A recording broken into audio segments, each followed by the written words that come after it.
ايه يا رب تكونوا اديت لكم فيديو جديد وفكره جديده. قبل ما اقول لكم اي حاجه متنسوش تعملوا لايك وشير وسبسكرايب وتفعيل زر الجرس عشان يوصلكم كل حاجه جديده في قناه قبل كيدام فاميلي. النهارده اكيد انتوا عرفتوا اسم الفيديو من اسم الفيديو طبعا، تمام؟ فده يا جماعه يبقى السحور بتاعي، فيلا بينا عشان اقولك ايه هو السحور. فلو الفيديو عجبكم متنسوش تعملوا بقى تشاهدوا الفيديو للاخر ومتنسوش تعملوا اللايك والشير زي ما احنا اتفقنا واكونت جميل، تمام؟ يلا بينا اقول لكم ايه السحور بتاعتي. تمام، ده المخلل، تمام، وده الشيبسي والجبنه الثلاجه، وده الزبادي، انا بحب النوعيه دي قوي، وده اللانشون حلواني، وده بيض مع اني حاسه ان انا في الاخر مش هاكل البيض لان ما بحبوش قوي، وده السكر طبعا احنا هنعمل بيه زبادي، وده البيبسي بتاعي، تمام؟ فده هيبقى سحوري، ويلا بينا ناكل مع بعضينا وبعد كده هنشوف هنعمل ايه. ده انا بحب يا جماعه الشيبسي مع الجبنه بالطريقه دي. بس اول حاجه اصلا المفروض ناخد الجبنه الشيبسي.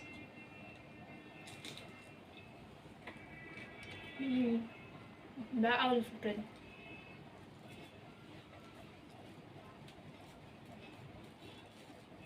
في حاجه كلنا بنعملها يبقى اقولها لكم.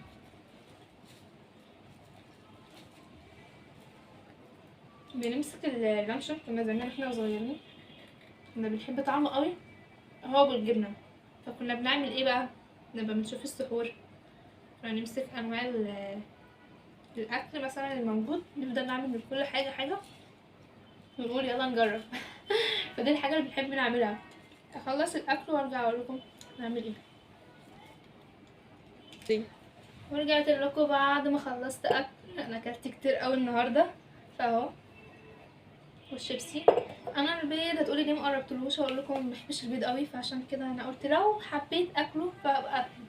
فاخر حاجه بحب اكلها الزبادي قبل ما الفجر بيأذن كده بحوالي ربع ساعه، فلازم اكله.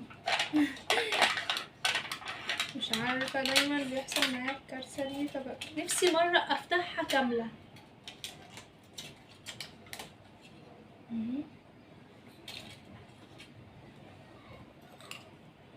هاكل الزبادي وارجع لكم تاني. ثواني نجرب مع بعضنا الطعم عشان انا بحب لحظه طعم الاكل. اهو، انا ما بحبش اكله بالعيش، انا بستفضل اكتر اللي هو معلقه، عشان كده كده لسه اكله، فعيش مع عيش خلاص كفايه كده. بس فانا السحور بتاعي هيبقى كده خرافه جدا طعمه. الدبس مقربنا لهوش.